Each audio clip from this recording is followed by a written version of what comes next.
এই সমাজে আর থাকা হয়তো উচিত নয়।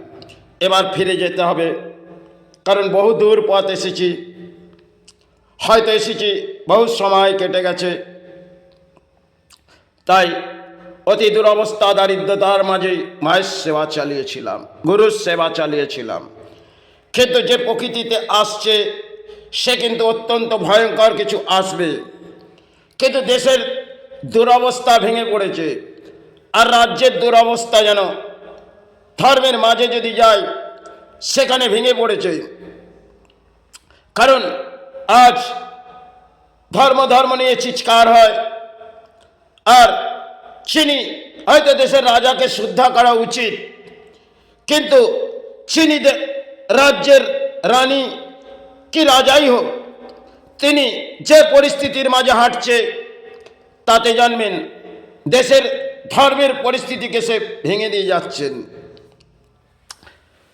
কারণ একটা সময় যখন আমি তাদের কাছে গেলাম, যারা আমার গুরু, তারা কিন্তু চেয়েছিলেন বাংলায় পরিবর্তন হোক। নিশ্চয়ই হয়তো পরিবর্তন আসা উচিত, কিন্তু যদি বাংলার মাঝে আমি শ্রদ্ধা করি, তিনি জ্যোতি বসু, তিনি রাজনীতিবিদ ছিলেন। তারপরে এলেন বুদ্ধদেব ভট্টাচার্য, কিন্তু তিনি কিন্তু আমার নজরে তিনি একটু শ্রদ্ধার মাঝে মানুষ ছিলেন। আজ হয়তো সে সমাজ তাকে নেয়নি, আর সমাজের সে সময় হয়তো নিচ স্তরের কর্মীরা এই রাজনীতির জায়গাকে তারা নিচ স্তরে পাঠিয়ে দিয়েছে, আর হয়তো সে সময় সে কিছু ভালো কাজ করতে গেলেন, কিন্তু সমাজ সেটা মেনে নেয়নি। এবারে পরিস্থিতি বাংলার মাঝে দেখবেন, চিনি মায়ের কাছে সেবা চালাচ্ছেন, আর হয়তো একটি স্থান গড়ে দিয়ে যাচ্ছেন। বাংলার মানুষ দেখছেন যে বড় অঙ্কের আমাদের দয়ালু আমাদের রানী এসেছেন, যাই হোক তারা ভাবছেন, কিন্তু পরিস্থিতি দেখবেন অত্যন্ত হয়তো সমাজে পরিস্থিতি ভেঙে পড়ছে। কারণ এটা কলির হয়তো খেলা।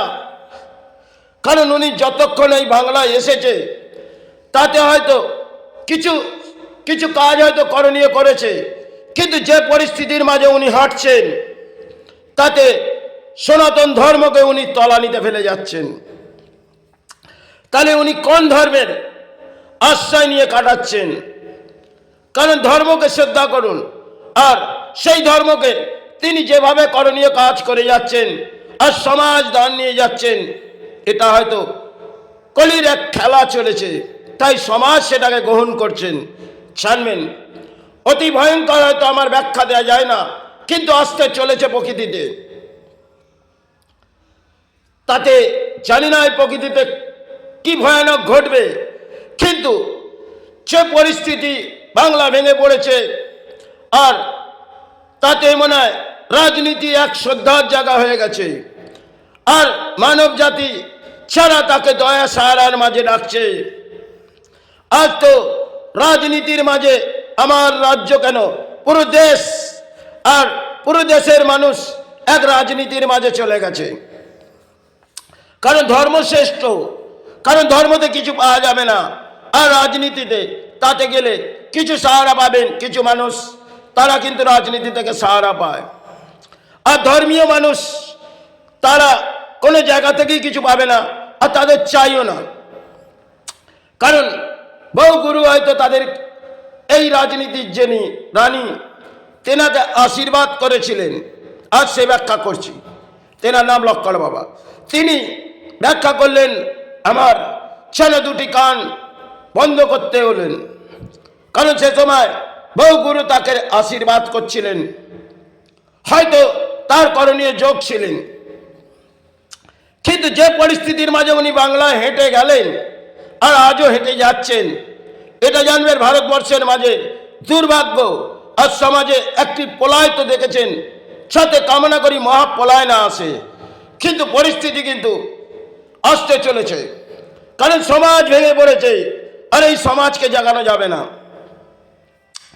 বহু সময় আগে ভাবলাম সেই সমাজে কিছু গান গেয়ে যাব, কিন্তু পরক্ষণে মা আমায় সরিয়ে দিলেন, কারণ দক্ষিণা স্থান আমি প্রবেশ করেছিলাম।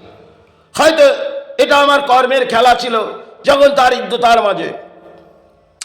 তাই আমি সে সময় মাকে জানিয়ে সমস্ত কিছু ত্যাগ দিয়ে দিয়েছিলাম, পথে বসেছিলাম। কিন্তু আজ যা বাংলার মাঝে পরিস্থিতি, তাতে মনে হয় ধর্মকে তলানিতে ফেলে যাচ্ছে। আপনি কোনো ধর্মকে ছোট করতে পারেন না। আর ধর্মশ্রেষ্ঠ আজকে সনাতন ধর্ম, সেটা ইতিহাস সের পাতা খুললেই দেখা যাবে সে সনাতন ধর্ম শুরুর একটা সর্বশুরু ধর্ম। তার ইতিহাস কেউ আজও ব্যাখ্যা দিতে পারবে না। আর সেখানে সনাতন ধর্মকে তিনি কিছু দেখিয়ে যাচ্ছেন, কারণ একটি স্থানে তাকে প্রবেশ করতে দেয়া হলো না, আর একটি স্থান তিনি গড়ে ফেললেন। বাহ! আর দেখুন এবার সমাজে কি লুস্ত হচ্ছে, কারণ যখন থেকে ইনি স্থান গড়েছে, ছানবের বাংলার কিছু না কিছু অঙ্কের এনার ভেঙে পড়ছে। তাই যাতে এই পরিস্থিতি যা আসতে চলেছে তা অত্যন্ত ভয়ানক আসবে। কারণ হয়তো যদি এই সমাজ যে পরিস্থিতির মাঝে হাঁটছে তাতে দুরবস্থা ভেঙে পড়ছে, কারণ আজ রাজনীতির জায়গা আর ধর্মের জায়গা তলানিতে চলে গেছে। তাই সারা সাধনা করে তাকে ব্যাখ্যা করেছিলেন। আজ আমি তাদের শ্রীচরণে প্রণাম জানিয়ে আমি ব্যাখ্যা করতে চাইছি। আজকে দেখবেন গুপ্ত সাধক শ্যামা কাপা তিনি এক কাজ করলেন, সেটা অত্যন্ত আমি সৌভাগ্য মনে করবেন। কিন্তু তিনি করার পর রাজ্যের তাকে ডাকলেন, সে রাজ্যের তাকে ডাকলেন মুখ্যমন্ত্রী। তিনি এক ব্যাখ্যা বললেন, সে তার কি ডিগ্রি আছে? বাহ! সেটা আমার হয়তো কানের মাঝে বেজেছিল। আজ ইনি যে কাজ করে যাচ্ছে তাতে জানবেন পরিস্থিতি অত্যন্ত ভয়ঙ্কর। তাই এই পরিস্থিতির মাঝে আমি মনে হয় না থাকা উচিত। যাই হোক, এই সেবা থেকে আমি কিছু ব্যাখ্যা করছি। হয়তো এত কিছু ব্যাখ্যা এর মধ্যে দেয়া যায় না, তবে যদি দেশের মাঝে রাজাকে সম্মান করা উচিত, তিনি বুদ্ধদেব ভট্টাচার্য, তিনি বাংলার মাঝে কিন্তু রাজনীতিবিদ হোক, কিন্তু তিনি করণীয় কিছু কাজ করতে চেয়েছিলেন, কিন্তু সেই পরিস্থিতিতে তাকে হাঁটতে দেওয়া হয়নি। তাকে ব্যাক ফুটে সমাজ ফেলে দিয়েছে। আর আজ যাকে সমাজ নিয়ে এসছে তার পরিস্থিতি দেখুন। এখন এক কথা বলছে, পরক্ষণে আর এক কথা। সে দেশের মধ্যবিত্ত থেকে সকল মানুষ বুঝছেন। আজকে এক একটা ভান্ডারে দান আর দেশের সেবায় দান, এটা সমাজ নিচ্ছে। কখনো কোনো ধর্মীয় মানুষ তারা এই গ্রহণ করবেন না। যদি সে প্রকৃত ধর্মীয় মানুষ হয়, সে ধর্মের আশ্রয় নিয়ে কাটিয়ে যাবে। কিন্তু আজ যদি দেখি দেবী দুর্গা থেকে আরম্ভ করে বহু দান পড়ে, আরে আপনারা কি দান নিচ্ছেন? মায়ের সেবার জন্যে এতই আপনারা এই দেশের মাঝে ভেঙে পড়েছেন। মাতৃসেবা আপনারা নিজের অর্থ দিয়ে করতে পারেন। এইভাবে ধর্মকে ইনি তলানিতে দিয়ে যাচ্ছে, বহু সময় আগে ব্যাখ্যা করেছেন। কিন্তু আজ জীবনের শেষ কিছু কথা আমি ভারত বাংলাকে বোঝাবো। কিন্তু পরিস্থিতি দেখুন কোথায় আসছে।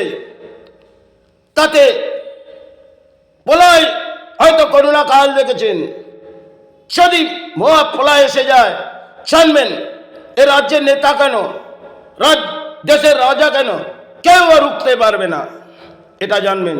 কিন্তু এখনো কামনা করি যাতে এই মহাপ্রলয় না আসে। কিন্তু হয়তো কলির এক অংশ চলে আসছে,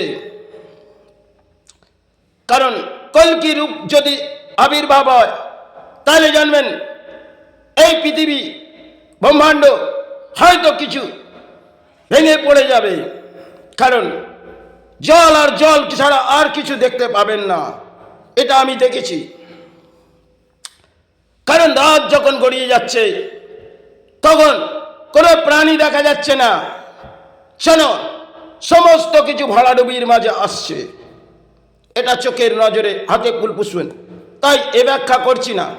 কিন্তু পরিস্থিতি যা ভেঙে পড়ছে তাতে হয়তো ব্যাখ্যা করতে হবে। কিন্তু বাংলা সে তলানিতে চলে গেছে, আর ভারতবর্ষের মানুষ রাজনীতির জোয়ার ভাসিয়েছে। আজ তো সমাজকে জাগাবে কে? কারণ মিডিয়া এক কথা বলছেন আর সমাজ সেটা গ্রহণ করছে। অত্যন্ত ভালোই ব্যাখ্যা দিচ্ছেন যে পরিস্থিতির মাঝে, কিন্তু একটু ভেবে দেখুন, আজ ধর্ম যদি তলানিতে চলে যায়, জানবেন প্রকৃতিতে প্রলয় দেখেছেন, মহাপ্রলয় এখনো দেখেননি, কিন্তু আসতে পারে মহাপ্রলয়। তবুও কামনা করি যাতে এই বিশ্ব ব্রহ্মাণ্ডের মাঝে না আসে, কিন্তু তাকে রোকার ক্ষমতা মনে হয় আমার কেন? ভারতবর্ষের কোনো সাধক এই এসে এই রুখতে পারবে না, কারণ এটা বিশ্ব ব্রহ্মাণ্ডের মাঝে কিছু আসবে, তাদের কোটি কোটি মানুষ হয়তো চলে যাবে এই পৃথিবী থেকে, আবার নতুন কিছু হয়তো সৃষ্টি হতে পারে, এটাই হয়তো। কিন্তু এখনো কামনা করি যাতে এই পরিস্থিতি থেকে প্রাণী মুক্তি পা। কিন্তু দু ধর্মের মানব জাতি যারা ভেঙে পড়েছে, কারণ ধর্ম নয়, আগে তার সাহারার মাঝে যাব। যাই হোক, এটা হয়তো কলির খেলা, এর থেকে বেশি অংশে যাওয়া উচিত নয়। তাই একই অপর নিজে নিজে ধর্মের কামনা করুন, এটাই আমি চাই। সাথে এই পরিস্থিতি যে দেশের মাঝে আসছে তাতে জানবেন কেউ রক্ষণাবেক্ষণ করতে পারবে না। তবে দুটি ধর্মের মানুষ যদি এখনো ধর্মের আশ্রয় নিয়ে কাটিয়ে যায়, তাহলে জানবো কিছু রুখতে পারে। এটাই ব্যাখ্যা করলাম। তাই এবার সেবায় আসবো সকল মানব জাতি এবং বাংলার এবং ভারতবর্ষের সকলেই কামনা করুন যাতে দেশে এই পরিস্থিতি না আসে। আমি মাতৃচরণ গুরুচরণ এটাই কামনা করলাম। আপনারা গ্রহণ করতে পারেন না পারেন, আপনাদের ব্যক্তিগত ব্যাপার।